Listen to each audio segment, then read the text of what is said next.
Eto may bigan, no? May nakita akong headphone sa Shopee. Wow, grabe, astig ah. Ayan, no? Kung napakaganda nito may bigan ah. Parang gusto ko nang palitan tong headphone ko na to. Wow. Grabe, astig nung pagkagawa, no? Ayan, may iba't ibang kulay pa.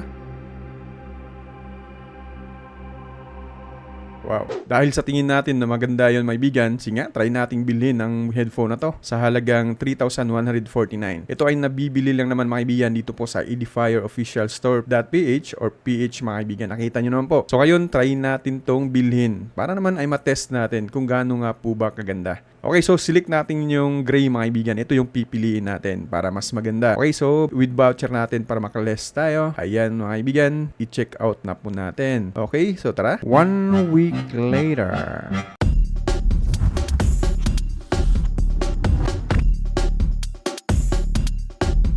Sino bang di mapapasayaw nito mga kaibigan? Alam nyo ba na talagang napaka-crystal clear nung tunog po nito? Talagang kakaiba siya. Talagang extraordinary yung audio po nito mga kaibigan na ma-experience po natin. Kaya po, nag-decide na po ako, napalitan na po yung isang ginagamit ko na headphone na hindi po gaya nito na talagang the best siya gamitin. Ito nga po pala mga kaibigan, ito po ay may active noise cancellation. Kahit po meron pong tunog na nare-record mo, ay hindi niya po yun ma-absorb at talagang napakaklaro ho nung boses na maririnig mo sa headphone na ito. At ito pang kagandahan nito mga kaibigan, pwede mo siyang i-fold. Gaya ho nito mga kaibigan, no? Hindi basta-basta na masisira ito kasi nga po talagang yung quality niya, kung titingnan mo sa personal, talagang napakaganda. Masasabi mo talaga na napakaganda nung pagkagawa ng headphone na ito. At ito din mga kaibigan ay napakasimple lamang pong i-setup. Ipapakita ko sa inyo kung paano ito i-setup nang sa ganun ay magamit natin to personal mga kaibigan. Tara, ipapakita ko po sa inyo.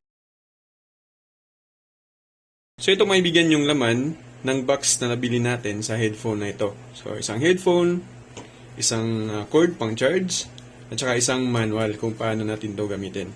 Siyempre, dahil gagamitin natin to sa personal computer ko or laptop, dapat meron tayong Bluetooth dongle. So ito may bigyan, compatible po sa headphone na ito. Okay, so ngayon, i-connect natin. So ayan may bigan, makikita po natin sa screen. Yan po yung switch on ng headphone na ito. So click lamang, push lamang natin to at iilaw po dito banda mga ibigan. Ibig sabihin, naging on na po ang headphone na ito. Huwag po nyo kalimutan na dapat may dongle po kayo, Bluetooth dongle, para makakonect tayo dun sa computer ho natin. Kasi yan po yung gagamitin natin. And make sure na hindi po lowbat, yun pong atin pong headphone mga ibigan at nang sa ganun, ay makokonect natin siya sa atin pong computer. Okay, so ngayon, ganito ang ating next na gagawin. Makikita natin dito may bigan, once may Bluetooth naman po yung atin pong computer, ayan, click natin to, at i-click natin yung Show Bluetooth Devices. Ayan. So ang gagawin natin dito may bigan ay mag-add Bluetooth lamang ho tayo or add other devices. So click lamang natin itong Bluetooth mga bigan.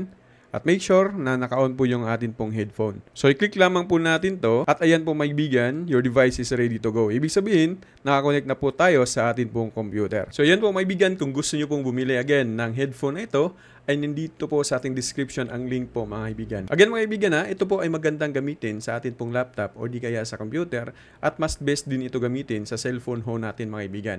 Again, wireless ho ito at 94 hours bago malubat itong headphone na ito. Kung kayo po ay baguhan pa lamang po sa ating pong YouTube channel, huwag po niyong kaligtaan na mag-subscribe, mag-like po ng ating mga video, mag-share ho ng ating video mga kaibigan at ang pinaka-importante sa lahat na mag-hit po ng ating pong notification bell para pa po sa sunod po ng ating pong video tutorial. Again, magandang araw po sa ating lahat and God bless us all.